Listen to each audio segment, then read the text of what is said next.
कल परसों से 2 दिन 3 दिन से मैं प्रभु से पूछ रहा हूँ कि प्रभु आप मुझे अगुवाई करें कि अब मुझे आगे आपके बेटे बेटियों से मुझे क्या बोलना है। और मैं विश्वास करता हूँ कि वो परमेश्वर जो अनंत बुद्धि का मालिक है, जिसके पास अनंत बुद्धि है, उसको ये चीज़ बराबर से मालूम है कि अब हमें आगे कौन सी चीज़ की ज़रूरत है। पिछले 17 मीटिंग से प्रभु ने पैसों के बारे में बात करके ये चीज़ हमारे ऊपर एकदम साफ कर दी है कि परमेश्वर की मनसा बिल्कुल यही है कि आप लोगों के पास न सिर्फ आपके लिए भरपूर हो, लेकिन आपको दूसरे अच्छे कामों में बांटने के लिए भी आपके पास बहुत कुछ हो। ये बात एकदम क्लियर हो गई है। मैं विश्वास करता हूं कि ये बात हमारे लिए, हमारे बीच में प्रभु ने क्लियर कर दी है।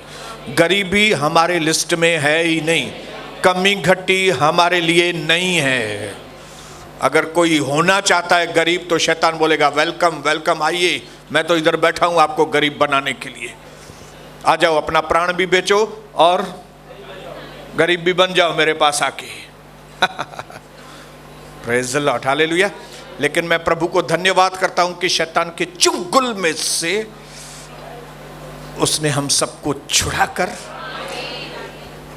अपने परम प्रधान के छाए हुए स्थान में हमको बिठाया है, जहां पे उसने अपने आशीषों की भरपूरी हम पर की। तो जब मैंने प्रभु से सवाल पूछा कि अब प्रभु अब किसकी बारी है, तो प्रभु ने मुझे ये वचन दिया, पहला कोरिन्थियन 6 अध्याय 19 और 20। पहला कोरिन्थियन 6 अध्याय 19-20।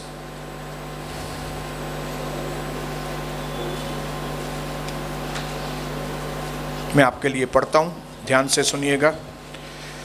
क्या तुम नहीं जानते कि तुम्हारा शरीर पवित्र आत्मा का मंदिर है और जो तुम में बसा हुआ है और तुम्हें परमेश्वर की ओर से मिला है? तुम अपने नहीं हो, क्योंकि तुम दाम देकर मोल लिए गए हो। इसलिए अपनी देह के द्वारा परमेश्वर की महिमा करो। हालेलुया। आप सोचेंगे मैं देह के बारे में बोल रहा हूं, तो आप बिल्कुल सही सोच रहे हैं। प्रभु ने पैसों की टीचिंग के बाद एक बहुत ही इंपॉर्टेंट टॉपिक प्रभु ने हमारे लिए रखा है, और वो है अनुशासन, जिसका कनेक्शन शरीर के साथ ही है। हालेलुया। एक वो चीज जो हमारे लिए बहुत जरूरी भी है, लेकिन जिस चीज का शैतान बहुत मिसयूज करता है, गलत इस्तेमाल करता है। जैसे पिछले कितनी बार से जो पैसे के बारे में प्रभु हमसे बात कर रहा है। पैसा बहुत अच्छी चीज है, पैसा, लेकिन अगर यही अच्छी चीज गलत हाथों में दे दो तो फिर देखो उसका मिसयूज कितना होता है, गलत इस्तेमाल कैसा होता है। पावर एक बहुत अच्छी चीज है, लेकिन गलत हाथों में दे दो तो फिर देखो उसका कितना मिसयूज होता है। ताकत बहुत अच्छी चीज है, लेकिन गलत व्यक्ति के पास पहुंच गई तो देखो फिर कैसा उसका मिसयूज होता है। हालेलुया। चाकू इतनी काम की चीज है, लेकिन गलत हाथों में दे दो। हालेलुया। मैं प्रभु को धन्यवाद करता हूं कि पिछले सारे नॉलेज के बाद जरूर प्रभु ने हमें बहुत ही सावधान किया होगा कि जो पैसा प्रभु ने आपको दिया है और जो आगे भी आपको देगा, उसका हम में से कोई भी व्यक्ति मिसयूज नहीं करेगा, मिसयूज नहीं करेगा। मैं ऐलान करता हूं यीशु मसीह के नाम से।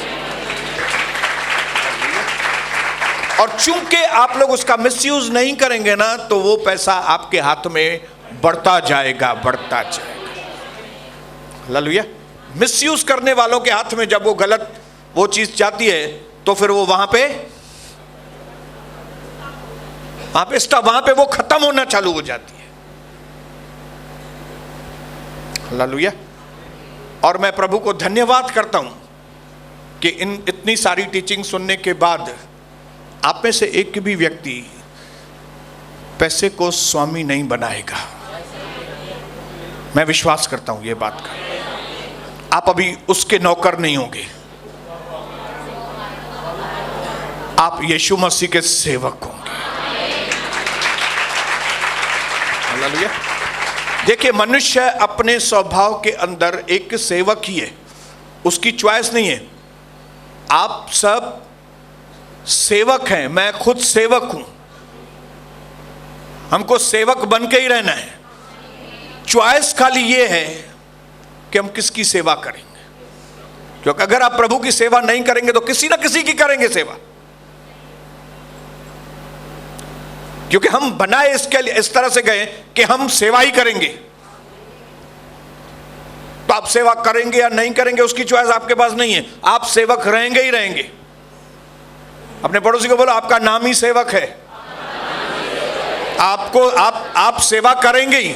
अभी आपके पास चॉइस है कि आप प्रभु की सेवा करें, कि पैसे की सेवा करें, कि ससुरे की सेवा करें, कि आदमी की सेवा करें, कि बॉस की सेवा करें।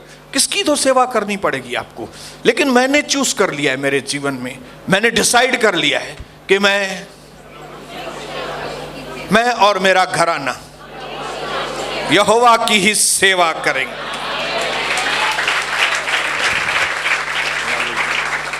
और मैं उसी प्रकार अपने जीवन को डिसिप्लिन करते जा रहा हूं कि मेरे द्वारा मेरे पैसे, जो मेरे हाथ में पैसे आएंगे, उन पैसों से परमेश्वर की सेवा। लिखा है कि इस अधर्म के धन से तुम ऐसे दोस्त बनाओ कि जब तुम फेल हो जाओ किसी बात में तो अनंत काल में वो दोस्त तुम्हें वेलकम करें। पढ़ेंगे क्या, जो जरा ज्यादा समझ में आएगा आपको। लूका 16 अध्याय,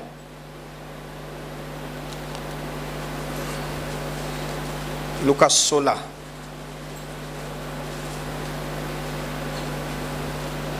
उसका हम पढ़ेंगे 9, 10, 11। मैं आपके लिए पढ़ता हूं। यीशु मसीह ने आगे कहा, मैं तुमसे कहता हूं, अधर्म के धन से क्या करो, अपने लिए मित्र बना लो, ताकि जब वह जाता रहे, जब वह मतलब वो धन जाता रहे, या तो आप ही जाते रहे ताकि जब धन फेल हो जाए या आप फेल हो जाओ, तब तो वे अनंत निवासों में तुम्हारा स्वागत करें। कौन? जो आपने दोस्त बनाए हैं। हालेलुया। इस दृष्टांत में एक आदमी ने पैसे का मिसयूज करके अपने लिए दोस्त बनाए, ताकि जब उसकी नौकरी चली जाए तो वो अच्छी तरह से खाए पिए, गलत काम। लेकिन प्रभु उसमें से हमको शिक्षा दे रहा है कि तुम जो है अधर्म के धन से क्या करो, इसको कैसे इस्तेमाल करो, अपने लिए मित्र बनाओ। कैसे? इस धन के द्वारा आत्माएं बचाओ। हालेलुया।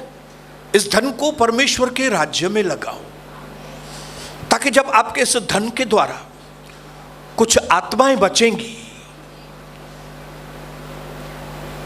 तब जब आपका ये धन फेल हो जाएगा, तब जब आप फेल हो जाएंगे, तब वो दोस्त आपको अनंत काल में, जब आप स्वर्ग में प्रवेश करेंगे, वो आत्माएं आपको वेलकम करेंगी, बोलेंगे, वेलकम भाई साहब, आपने उस घर में पैसे दिए थे, आपने उस कलीसिया में पैसे बोए थे, मैंने भी उनके द्वारा उद्धार पाया। हालेलुया। आपके पैसे की वजह से मेरी जान बच गई। हालेलुया। आप बोलेंगे मेरा धन चला गया तो चला गया, नीचे तो मैं छोड़ के ही आया हूं, लेकिन ये तो मेरे इधर मित्र बन गए। ओ उधर से वो वेलकम करेगा आपको, उधर से वो वेलकम करेगा। हालेलुया। कई लोग मेरा भी स्वागत करेंगे स्वर्ग में, बोलेंगे ब्रदर आपके फलाने मैसेज ने मेरे को टच किया, आपने मेरे पास विजिट की थी, आप इतना दूर मेरे पास चलकर आए थे, आपने तो अपना देश छोड़कर दूसरे देश में मेरे से मिलने के लिए आए थे, वहां पे आपने मुझे यीशु मसीह के बारे में बताया, मैंने आपकी गवाही सुनी और आपकी गवाही सुनने के द्वारा मेरा मन परिवर्तन हुआ। अभी देखो मैं आपका स्वर्ग में स्वागत करने के लिए मैं खड़ा हूं, आइए आइए आइए। हालेलुया। तो अभी मैं विश्वास करता हूं कि आप में से एक भी व्यक्ति जो है ना, आपके पास जो धन दौलत है उसका मिसयूज नहीं करेगा। अपने पड़ोसी को बोलो मैं सीख गया हूं ब्रदर,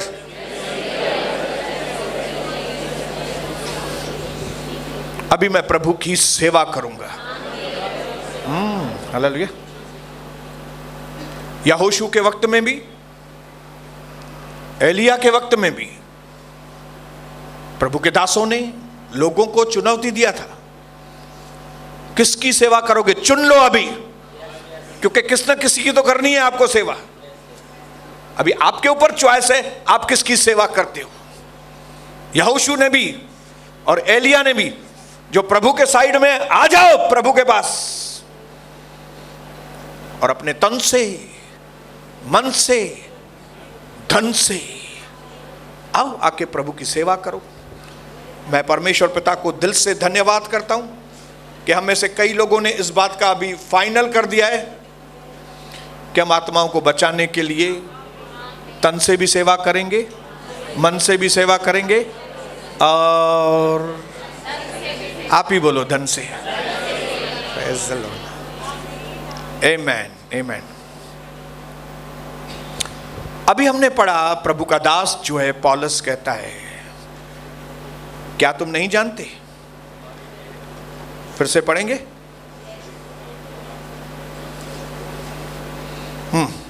क्या तुम नहीं जानते कि तुम्हारा शरीर पवित्र आत्मा का मंदिर है?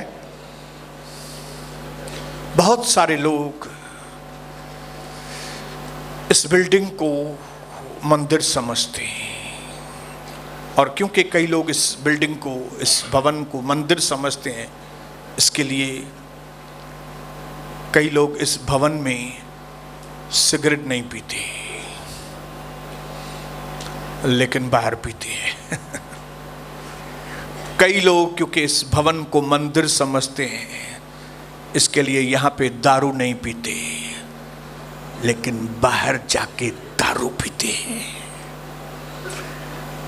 कई लोग क्योंकि इस मंदिर को, इस जगह को मंदिर समझते हैं, तो इसके लिए यहाँ पे गाली गलोच और झगड़े नहीं करते, लेकिन बाहर जाके गाली गलोच और झगड़े करते हैं, क्योंकि उनको मालूम नहीं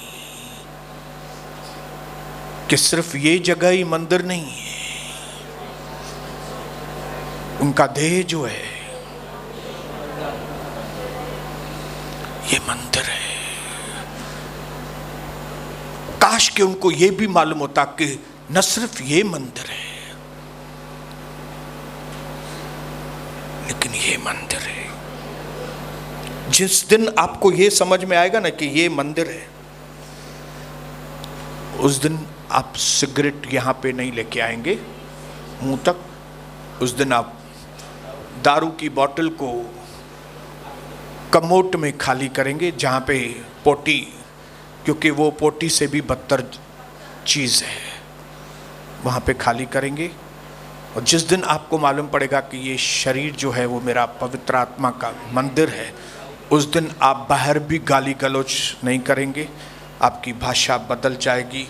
जिस दिन आपको मालूम पड़ेगा कि ये शरीर पवित्र आत्मा का मंदिर है, आप बाहर भी लड़ाई झगड़े करना बंद कर देंगे। ये बात जानना आपके लिए, मेरे लिए बहुत ज़रूरी है कि मंदिर सिर्फ ये नहीं। मैं ये नहीं बोलूँगा ये मंदिर नहीं है, ये भी मंदिर है, हालेलुया। यहाँ पे प्रभु मंडलाता है, आत्मा मंडलाता, आत्मा मंडलाता है यहाँ पे। लेकिन उसके साथ साथ ये शरीर प्रभु का मंदिर है। अपने पड़ोसी को बताओ, आपका शरीर पवित्र आत्मा का मंदिर है। बोलो बोलो। इसके लिए वचन में लिखा है, इस देह के द्वारा क्या करो?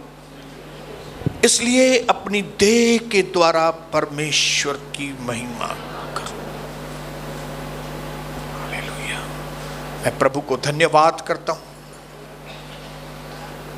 कि परमेश्वर आज हमें एक अलग चीज सिखाना चाहता है, जो कई बार हमने पहले भी सीखी है, लेकिन और उसके ऊपर प्रभु रोशनी डालना चाहता है। और वो है शरीर के अंदर अनुशासन, शारीरिक अनुशासन,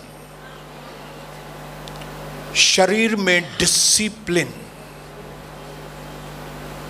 हालेलुया। आज ये चीज परमेश्वर हमको सिखाना, सबसे पहली चीज प्रभु हमको बताना चाहता है कि ये जो आपकी देह है ना, ये बहुत कीमती है। हालेलुया। ये देह क्या है? बहुत। कोई भी चीज की कीमत उसके साइज के ऊपर निर्भर नहीं करता है। हालेलुया। कोई भी चीज की कीमत साइज के ऊपर या देखने के ऊपर निर्भर नहीं करती। उसके काम, उसकी कीमत कितनी है उससे। अभी ये टेबल इतनी बड़ी है, बराबर, और ये इतना छोटा है लेकिन इसकी कीमत इससे ज्यादा है। चलो जाने दो, अब ये इससे भी छोटी है लेकिन इसकी कीमत से भी ज्यादा है। तो साइज के ऊपर मत जाइए, कीमत क्या है उसकी।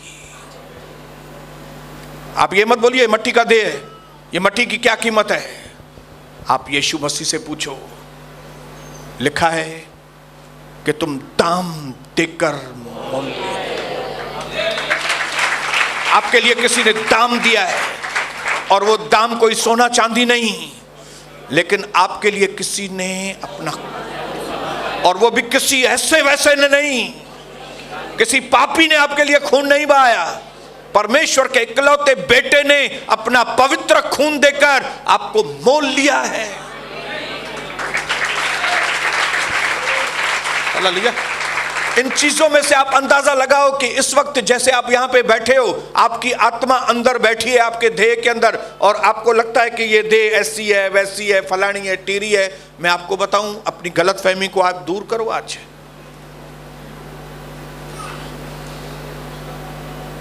ये जो आपको देह दिख रही है, ये देह मंदिर है, और ये बहुत कीमती है। आप गोरे हैं, काले, उससे कोई हमारा मतलब ही नहीं है। आप चश्मे वाले हैं या बिना चश्मे वाले, कोई उससे फर्क नहीं पड़ेगा। आप किसी भी जाति के व्यक्ति हैं, उससे कोई फर्क नहीं पड़ेगा।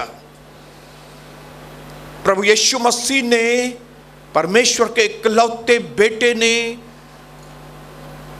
अपनी सबसे कीमती जान, अपना लहू हमारी इस देह को छुड़ाने के लिए, हालेलुया, कीमत चुकाई है। हालेलुया। आपको मालूम है प्रभु ने आपको कैसे बनाया? आप जाके देखिए, पढ़िए उत्पत्ति के किताब 6 अध्याय में। तो 6 अध्याय में आपको मालूम पड़ेगा कि पहले भाग में उसने जानवरों को बनाया, रेंगने वाले जंतुओं को बनाया।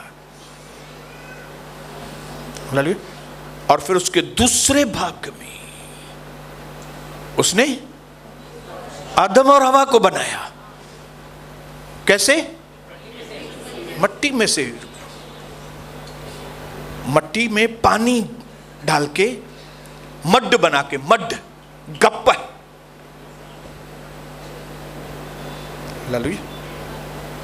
मड को क्या बोलेंगे हिंदी में?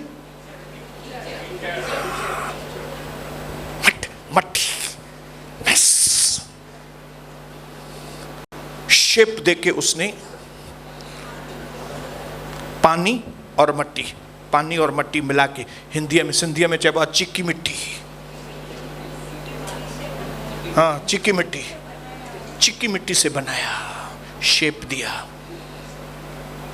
लेकिन जो पहले जानवर बनाए थे उसके अंदर नेचुरल सांस था, लेकिन इसको इसने नेचुरल सांस में से नहीं बनाया, इसमें उसने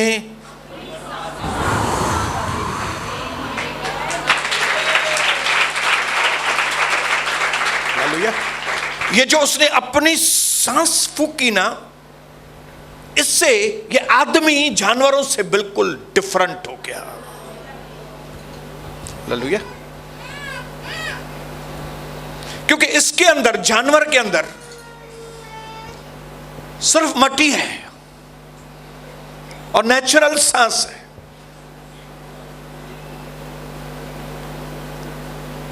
इसके ऊपर सिर्फ मट्टी कशिश करती है, लेकिन हमारे अंदर खाली मट्टी नहीं, ऊपर की सांस हमारे अंदर, ऊपर की स्वर्ग की सांस हमारे अंदर, और जिसकी वजह से उस स्वर्ग की सांस के अंदर एक उसका खास जो भाग है वो है हमारा विवेक। इसके लिए जानवरों में वो विवेक नहीं है, लेकिन हमारे अंदर वो विवेक है जो हमें ऊपर की बातों की ओर खींचता है। हालेलुया। तो हमें ये शरीर धरती का नीचे खींचने की कोशिश करता है, लेकिन हमारे अंदर जो परमेश्वर ने आत्मा फूकी, आओ हम मनुष्य को अपने स्वरूप में बनाएंगे, उसने अपनी आत्मा, अपनी सांस हमारे अंदर फूकी और वो आत्मा हमें ऊपर खींचती है। शरीर नीचे खींचता है, लेकिन जानवर में ऐसा कुछ है ही नहीं। जानवर मट्टी से बनाया गया, वो मट्टी में ही मिलेगा। इसके लिए जानवरों में कोई सिस्टम है ही नहीं। आप कुत्ते को देखो, कोई कुत्ते का सिस्टम ही नहीं है, कभी भी खाएगा, कपड़े भी नहीं पहनेगा। आपने कभी देखा है कुत्ता कपड़ा पहन के? उसका मालिक उसको पहनाता होगा जबरदस्ती, बाकी नहीं तो कुत्ता नहीं पहनेगा कपड़ा। अगर आप उसको जबरदस्ती पहनाएंगे वो काटेगा आपको। आप उसको बोलो भाई मेरे को काटते क्यों, मैं आपको कपड़े, बोले तुमको मालूम नहीं मैं कुत्ता है। हालेलुया।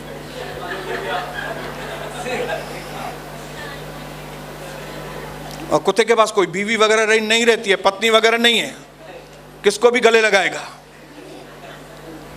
अरे भाई आप सबके साथ गले लगाते हो, क्या बात है कुत्ते? बोलेगा आपको तो मालूम है मैं कुत्ता हूं। हालेलुया। लेकिन आदमी ऐसा नहीं करेगा। आदमी के पास विवेक रहता है। हाँ, जिस दिन उसने उस विवेक की, उस परमेश्वर के सीक्रेट आवाज की सुनना बंद कर देता है, तो इसमें और उसमें कोई फर्क नहीं। जो व्यक्ति परमेश्वर की आवाज सुनकर चलता है, उसको मानता है, उसकी जिंदगी और जानवर की जिंदगी में जमीन आसमान का फर्क होता है। लेकिन एक वो व्यक्ति जो परमेश्वर की नहीं सुनता, उसकी आवाज को नहीं पहचानता, अपने विवेक को नहीं जानता, विवेक मार दिया गया है, वो अपनी विवेक की सुनता नहीं है, उसमें और मिस्टर कुत्ते में कोई फर्क नहीं। खाली फर्क ये है कि कुत्ता कपड़ा नहीं पहना है, लेकिन ये सूटेड बूटेड कुत्ता है। उसके शू पहने हैं, उसके पैंट पहने अच्छी, इधर टाई वाई भी पहन के घूमते हैं लोग, लेकिन उनका व्यवहार जो है वो जानवर के जैसा। जानवर। हालेलुया। और जो डिसिप्लिन अक्षर है, हिंदी में क्या बोलते हैं? अनुशासन। जो अनुशासन की सही मीनिंग है वो है विवेक के कब्जे के अंदर शरीर जीवन बिताए। कैसे? परमेश्वर की आवाज, विवेक की आवाज, उसके कंट्रोल के अंदर जब ये शरीर जीवन बिताएगा तो इसको बोलते हैं डिसिप्लिन्ड लाइफ, अनुशासन से भरी हुई जिंदगी। लेकिन जिस जिंदगी में शरीर अपनी मनमानी से जीता है, विवेक की बात नहीं जानता, विवेक की बात नहीं सुनता,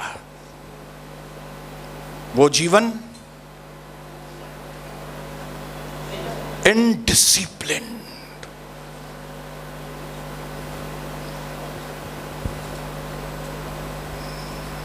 जैसे मांगता है वैसे जियो, जैसे बात करना है वैसे बात करो, जब भी उठना है तभी उठो, जब भी सोना है तभी सो।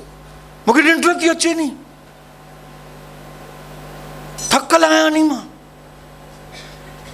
थका हुआ हूं, मैं 12 बजे उठूंगा।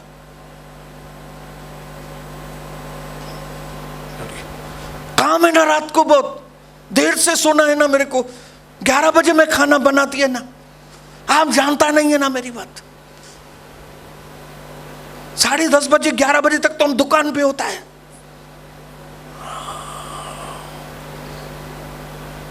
फर्क समझा रहा हूं मैं आपको, फर्क समझा रहा हूं। हालेलुया। जो भी लोग डिसिप्लिन अक्षर को नहीं जानते, उनके लिए सफल होना नामुमकिन है। हालेलुया। सफलता नामुमकिन है। कौन से लोगों के लिए? जिनको डिसिप्लिन अक्षर मालूम नहीं। हालेलुया। क्योंकि आप सबको यह चीज मालूम होना चाहिए मेरे भाइयों बहनों, कि भले जानवरों के शरीर की भी मट्टी वही है, हमारे भी शरीर की मट्टी वही है। भले जानवरों के अंदर भी लीवर है, किडनी है, हार्ट है, वही चीजें हमारे भी अंदर है, लेकिन उसमें और हमारे में जमीन आसमान का अंतर है। हालेलुया। हमारे अंदर अपवर्ड पुल है और जानवर के अंदर खाली डाउनवर्ड पुल है। हम परीक्षा में गिरते हैं क्योंकि हमारे पास डाउनवर्ड पुल भी है, अपवर्ड पुल भी है। ऊपर भी खींचने वाला है हमारे अंदर पावर, नीचे भी खींचने वाला पावर है। इसके लिए हम लोग टेस्ट में पढ़ते हैं, परीक्षा में पढ़ते हैं। शैतान के जानवर के ऊपर कोई परीक्षा नहीं है। जानवर को कोई नहीं बोलेगा अरे तू झूठ बोलता है क्या। हालेलुया। जानवर को कोई ये नहीं बोलेगा अरे तू उधर क्यों पोटी करके आया।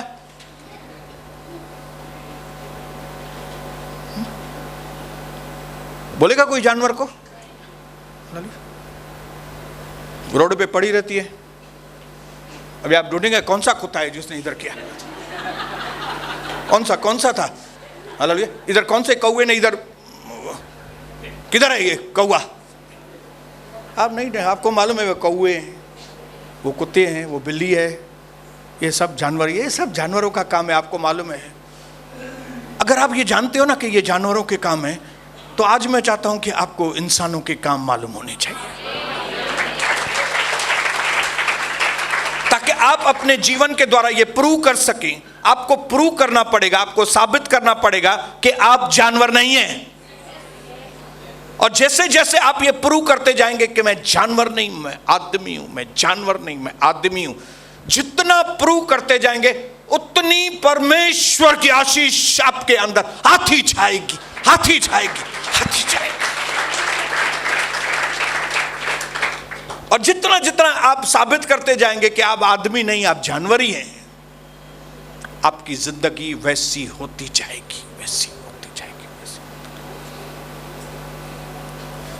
इसके लिए क्योंकि पौलुस कहता है प्रेरितों के काम में, उस दिन हमने पढ़ाया 20 अध्याय में, कि मैं जो है ना आप लोगों को सभी तरह की शिक्षाएं, हालेलुया, वचन के द्वारा मैं सब सच्चाइयां मैं आपको, ताकि जीवन के हर क्षेत्र में आप प्रभु यीशु मसीह के जैसे बनते जाएं। हालेलुया। इसके लिए आज इस डेफिनेशन को, इतना सिंपल डेफिनेशन है, मैं आपको बताऊं, आपको यह मालूम पड़ जाएगा कि आपका जीवन अनुशासन में है कि आपका जीवन अनुशासन में नहीं है।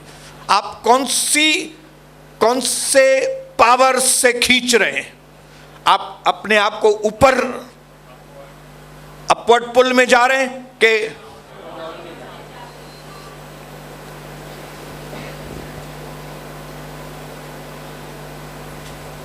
इसके लिए अगर आप कहते हो, ऐसा वचन में लिखा है, याकूब, ये कौन सा याकूब है? 1 अध्याय, ये कौन सा याकूब है?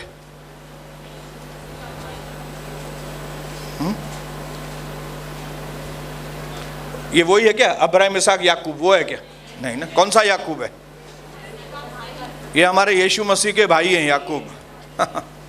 ये भाई है, पहले अविश्वासी था लेकिन बाद में प्रभु यीशु मसीह के बाद वो फिर बिलीवर हो गया था। हालेलुया। एक उसके 26 में लिखा है, यदि कोई अपने आप को भक्त समझे और अपनी जीभ पर लगाम न दे तो वह अपने आप को धोखा देता है और उसकी मसीहत जो है वो व्यर्थ है। मेरे इस प्रभु के दास के बोलने का मतलब है कि अगर आपको आपके शरीर के ऊपर कंट्रोल नहीं है, शरीर में बहुत सारी बातें हैं जिसमें ज़बान है, हाथ हैं, पैर हैं, आंखें हैं, कान हैं,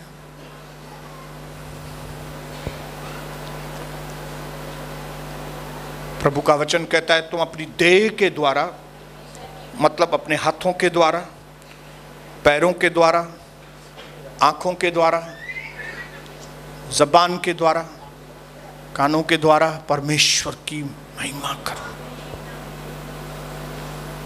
हालेलुया। जब हम शरीर के अंगों के द्वारा परमेश्वर की महिमा करना सीखेंगे ना, मतलब हम अनुशासन सीख रहे हैं। हालेलुया। अनुशासन, कंट्रोल में जीना। पड़ोसी को बताओ, कंट्रोल में जीना।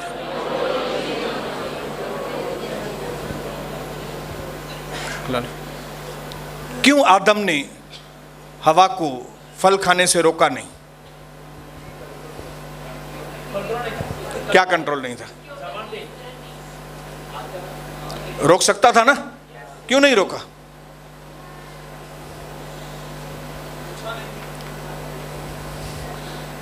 क्यों मालूम है? क्योंकि कई दिन, कई महीने, कई साल, मालूम नहीं हवा और आदम के बीच में कितनी उम्र का डिफरेंस था, मालूम नहीं। हमको तो एक दिन में बताया भाई ये, उसके बाद ये, ऐसा मतलब नहीं कि एक क्षण में बना दिया। कई साल आदम अकेला था, और अकेला मतलब कोई कंट्रोल नहीं। सुबह कितने बजे भी उठता होगा, पेस्ट कहीं न कहीं हले, और सुबह सुबह जो भी मूड हुआ, घोड़ा देखा तो घोड़ी के ऊपर चढ़ गया होता, चलो घोड़े ते चक्कर खाइए जो मनी करे, वरी घोड़े ता वापस ईंदा हूं, वरी चवंदा हूं हाणे मां किथे चढ़ा, मोर जे मथा चढ़ंदुमि, हाणे मां ये ऐसा करूंगा, ये ऐसा करूंगा, ऐसा ऐसा ऐसा ऐसा। अचानक से प्रभु ने बना दी हवा। हालेलुया। और जैसे ही हवा बनाई, आदम सुबह सुबह उठा घोड़े पे चढ़ने के लिए। हवा ने बोला, ए किधर जाता है? भाई घोड़े पे जाता हूं। वे दे चुप कर, पेस्ट आई थी डंदर मां भांस दिया चे तुझे, डंदा पीला थिया थी तुझा बेटा पेस्टन। मैं समझता हूँ आदम को समझ में ये बात नहीं आई होगी। वो बोलता होगा मैं अकेलो हूँ तो फिर सही हूँ, ये आई है तो चाबी घुमाए थी भाई मुखे, ये आई है तो मेरे को चाबी घुमा रही है। उसको मालूम नहीं था कि परमेश्वर ने खास इसी वजह से ही हवा को बनाया है कि घोटक ये चाबी दे, न तो ये घोट नहीं तो ये पति कौन सी भी घोड़ी पे चढ़ के चला जाएगा। हालेलुया। हाथनी के ऊपर चढ़ेगा, घोड़ी के ऊपर चढ़ेगा, सबके ऊपर चढ़ेगा, इसको पकड़ो। हालेलुया। इसके लिए जब शैतान हवा के पास आया और आदम ने देखा हवा फंस रही है तो उसने अटक, मेरे को कंट्रोल करती है तू, हाँ अभी तू फंस। उसको क्या मालूम था कि वो फंसी तो ये भी फंसा। हाँ, हम लोग कई बार सोचते हैं, सच्ची बोल रहा हूँ, कई बार हमको ऐसा लगता है ये औरत, ये मेरी पत्नी को सीधा करो। अरे वो उसको क्या सीधा, तुम सीधा हो जाएगा, क्योंकि तुम पति पत्नी एक है। पति पत्नी एक है। आप इधर सीधी हो जाएंगी ना, वो अपने आप उधर सीधा हो जाएगा। आप ये मत बोलो प्रभु के उनके सिद्ध होकर तू सीधी थी बहन, हो सदो थी दो पानी। मेरे बोलने का मतलब है कई लोगों को प्रभु में आने के बाद उनको ऐसा लगता है कि जैसे उनको इनडिसिप्लिन होने का लाइसेंस मिल गया है। अभी हम प्रभु में हैं, जो प्रभु में हैं उन पर दंड की आज्ञा नहीं है। हालेलुया। सुबह कितने बजे भी उठो, रात को कितने बजे भी सो, क्या भी खाओ, क्या भी पियो, किससे भी बात करो, कैसे भी बात करो, क्या भी करो। ये एक गलत फहमी कई विश्वासियों के अंदर समा गई है, जिन गलत फहमियों को सिर्फ और सिर्फ पवित्र आत्मा, और वो भी प्रचारक के द्वारा ही करेक्शन दे सकता है। हालेलुया। पवित्र आत्मा पास्टरों के द्वारा, टीचर्स के द्वारा, प्रचारकों के द्वारा ये करेक्शन दे सकता है कि भाई अभी आप प्रभु के अंदर आए हैं तो अभी आपको डिसिप्लिन होना पड़ेगा। ऐ बहुत से दबे हुए लोग, मेरे पास आओ, मैं तुम्हें विश्राम दूंगा। उसके बाद क्या लिखा है? मेरा जुआ मतलब क्या? मेरा कंट्रोल। मेरा जुआ मतलब, देखा है आपने बैल के गर्दन में, हालेलुया, अगर किसी बैल के गर्दन में जुआ नहीं है, लोगों को समझ में आता है ये लावारिस है, इसको लगाओ लकड़ी है, चल उधर चल। क्यों? क्योंकि जुआ नहीं है उसके ऊपर। लेकिन जिसके ऊपर जुआ रहता है ना, तो लोगों को मालूम है इसका मालिक आसपास है किधर, इसको हाथ नहीं लगाने का है। हालेलुया। परमेश्वर चाहता है कि सारी दुनिया को, शैतान को, दुष्ट आत्माओं को, सबको मालूम हो कि आप लोग मेरे व्यक्ति हो। और इसके लिए उसकी निशानी कौन? अरे चुप, निशानी कौन सी है उसकी? निशानी जुआ। जुआ मतलब कंट्रोल, कंट्रोल मतलब अनुशासन, अनुशासन मतलब डिसिप्लिन लाइफ।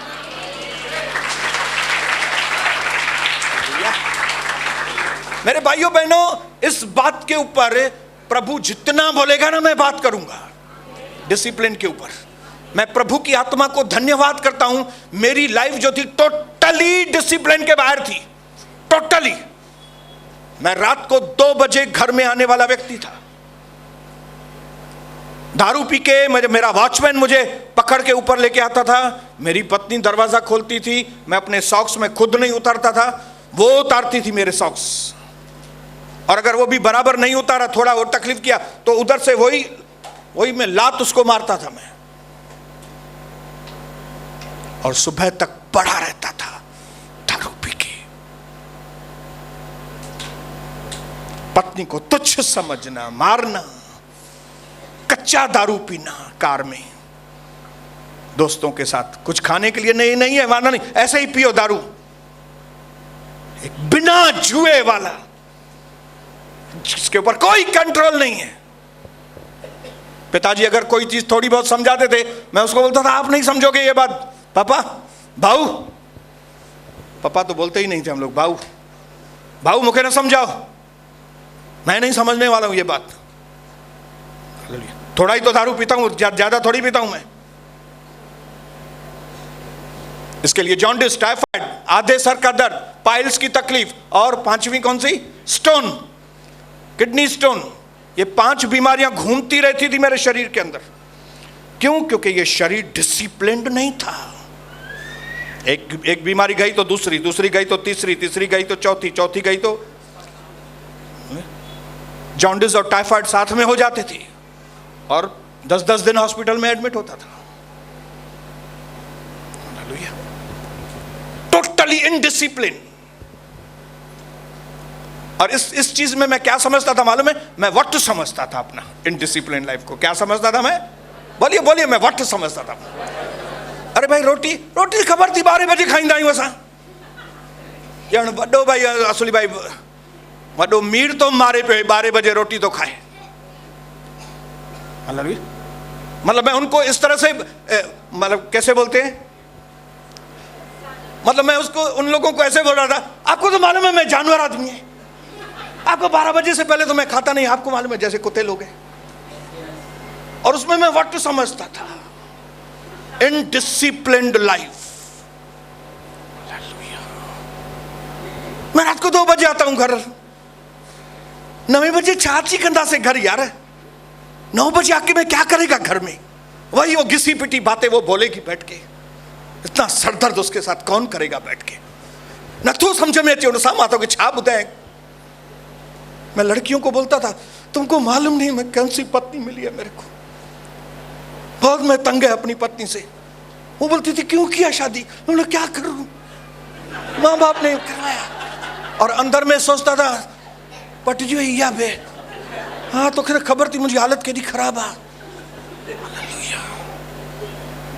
और इस तरह से मैंने अपना जिंदगी का सत्यानाश करते गया। मैं तो अविश्वासी था, किया कोई बड़ी बात नहीं की। आज विश्वासी लोग रोशनी मिलने के बाद पवित्र आत्मा बोलते हमने पाया है, और क्या कर रहे हैं? इस देह के द्वारा परमेश्वर की महिमा खराब कर रहे हैं। कई लोग क्योंकि वो पान मसाला खाते हैं, इसके लिए प्रभु भोज की रोटी नहीं खाते। तू छड़ी सका पान पराग, तू बेशरम मानुआ, तो मैं शर्म काने को। कई लोग दारू पीने की वजह से ये प्रभु भोज की रोटी नहीं खाते, बेशर्म मानो। हालेलुया। बेशर्म विश्वासी लोग। हालेलुया। मेरा बस चले तुमको ऐसे करके निकाल दूं बाहर इस कलीसिया से।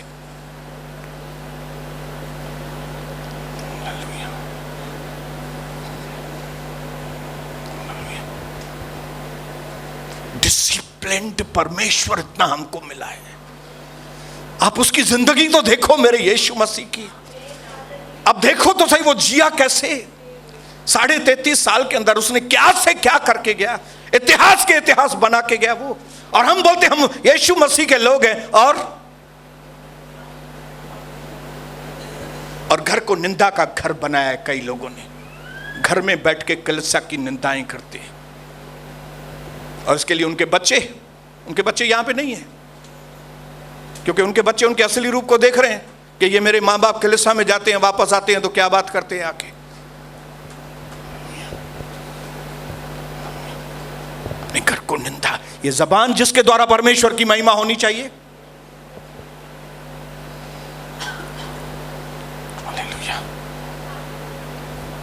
ये देह के अंग किस तरह से इस्तेमाल होने चाहिए। जिस तरह हमारा बुलाने वाला पवित्र है, ये कैसे पवित्र जीवन इस देह के द्वारा हम जिए। हालेलुया। और जब कभी डिसिप्लिन की बात करो, सुधार की बात बोलो, लोगों को पले नहीं पड़ती।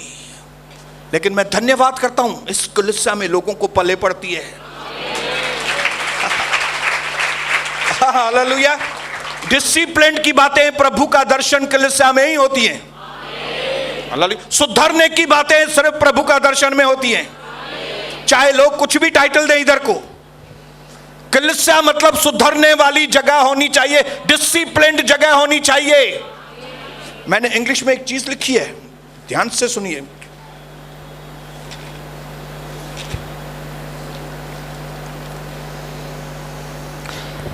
इंग्लिश में पढ़ रहा हूं पहले। Tolerating indiscipline, bad behaviour in the family और in the church is equal to training them rebellion and defiance. Hindi में पढ़ता हूं। हालेलुया। अगर आप अपने परिवार के अंदर इनडिसिप्लिन, इनडिसिप्लिन मतलब अनुशासनहीनता, बच्चे कितने बजे भी आते हैं, कितने बजे भी सोते हैं, कितने बजे भी जागेंगे, क्या भी खाएंगे, क्या भी पिएंगे, कोई कुछ नहीं बोलने वाला है, इनटॉलरेट। आप उसके इनडिसिप्लिन को टॉलरेट कर रहे हैं, मतलब इन गलत बातों को ओके ओके कर रहे हैं। Okay okay okay okay okay okay okay. अगर आप ओके ओके कर रहे हैं तो क्या होता है मालूम है? तो अनादर करना, अनादर करने वाले, दादागिरी करने वाले, आज्ञा उल्लंघन करने वाले, अकड़ू लोग, बलवा करने वालों की ट्रेनिंग के बराबर है। मतलब आप जब इनडिसिप्लिन को टॉलरेट करते हैं ना बहन अपने घर में, या एक पास्टर कलीसिया में जब अलाउ करता है आप कितने बजे भी आओ, आप खाली 10 मिनट आओ, आप पैसे का भी लेन देन रखो, आप जो कुछ भी करो, तब क्या होता है मालूम है? जब जो कोई पास्टर अलाउ करता है तो उस कलीसिया में कौन से लोग पैदा होते हैं मालूम है? दादागीर, गुंडे लोग, मतवाले लोग, चर्यायण मानू, आज्ञा उल्लंघन वाले लोग पैदा होते हैं। और ये पैदा करने वाले कौन लोग हैं? ये पास्टर लोग ही पैदा करने वाले लोग हैं। क्यों? क्योंकि पास्टर बोलता है हाँ करो, जो मांगता है करो, हाँ करो, कोई बात नहीं, कोई बात नहीं, हाँ करो। हालेलुया। ऐसी कलीसियाओं को शैतान हैंडल करता है, जहां पे ये सब टॉलरेट होता है। ओके ओके, आप ऐसा भी करो, ओके चलेगा, हम तो इतने कड़क नहीं है भाई, हम तो आपको नहीं इतना कड़क। आपकी कलीसिया आप नहीं चला रहे हो, शैतान चला रहा है। हालेलुया। फिर शैतान बोलेगा ये सबको वेदी दे दो, सब गायक लोग बैठी है मेरी बहनें, ये सबको तालियां बजाओ, और फिर सबको बोले आप सब प्रचार लोग हैं, प्रचारक लोग हैं, आप सब अपना यूट्यूब बनाओ, आप सब अपना ये आ जाओ प्रचार करो, सब लोग प्रचारक, सब लोग गायक। हमारी कलीसिया में सबको मौका दिया जाता है, सब कुछ टॉलरेट किया जाता है यहां पे। और अगर कोई कलीसिया छोड़ के गया तो खाली एक ही चीज का ख्याल रखना, शैतान बोलता है खाली प्रभु का दर्शन कलीसिया में ये लोग नहीं जाने चाहिए हमारी कलीसिया छोड़ के, बाकी कौन सी भी कलीसिया में जाए चलेगा, उधर से उधर गए, उधर से उधर जाने दो, सब एक हैं, इधर नहीं आना चाहिए। अगर इधर आया तो पूरी कोशिश करो इसको वापस इधर से खींचने के लिए। हालेलुया। क्यों? क्योंकि यहां जाएंगे डिसिप्लिन सीखेंगे, यहां जाएंगे गंभीर हो जाएंगे। हालेलुया। वहां जाएंगे एक से बढ़कर एक से बढ़कर एक। हालेलुया।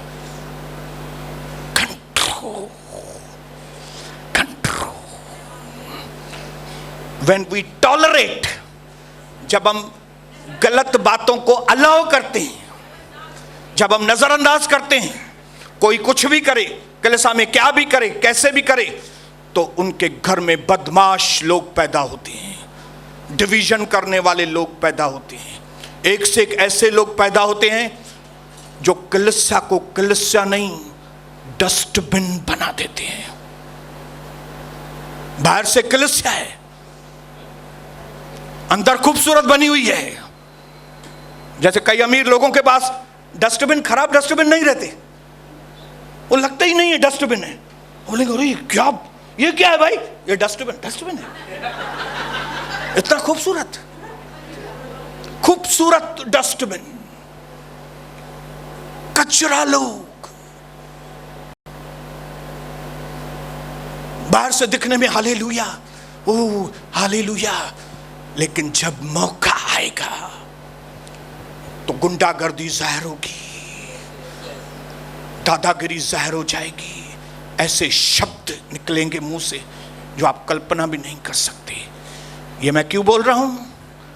मैंने प्रैक्टिकली जितने साल में बहुत लापरवाह था इस चीज में, मेरे मन में भी डर रहता था कभी लोग निकल न जाएं, मैं इनके ऊपर कुछ बोलूंगा तो कुछ ये न हो जाए। और उस वक्त में मैंने अपनी कलीसिया के अंदर भी दादागीर गुंडे लोगों को उभरते हुए देखा।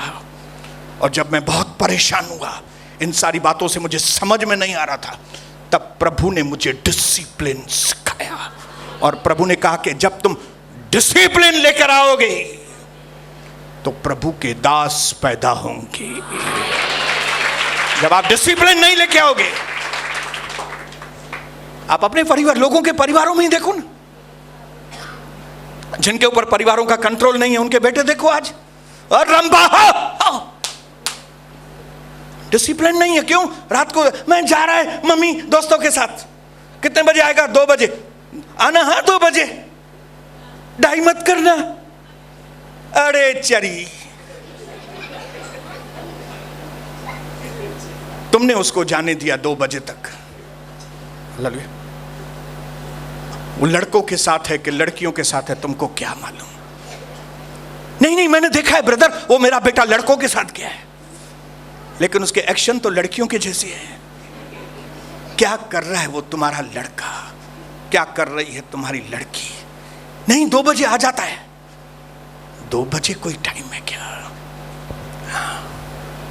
ये क्या है?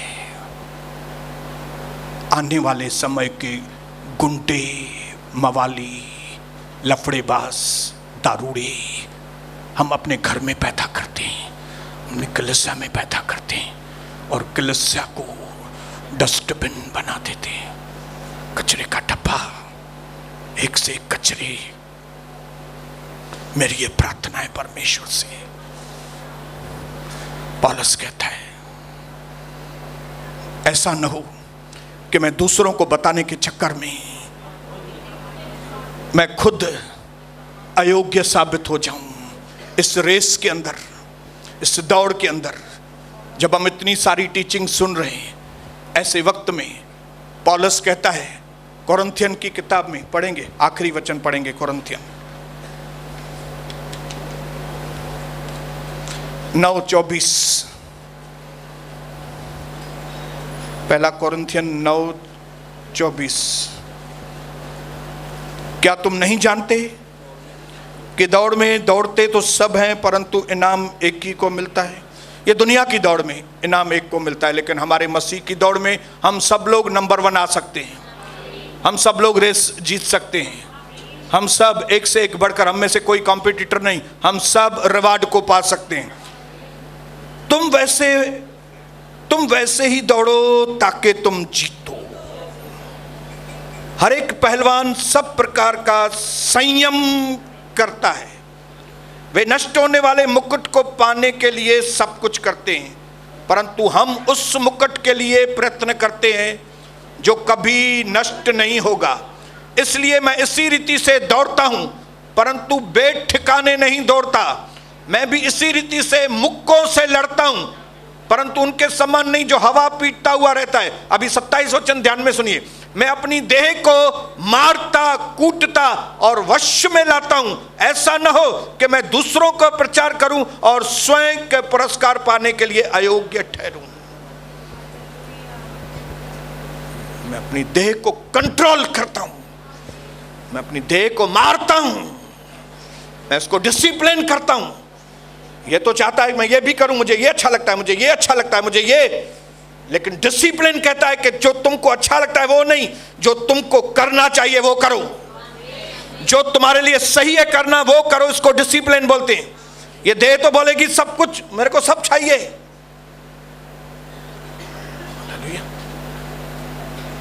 ये वासना आग है। ऐसा नहीं 80 साल के हो गए तो आग बुझ जाती, आग नहीं बुझने वाली है। वो आग को बुझाने वाला, मुक्का मारने वाला व्यक्ति चाहिए।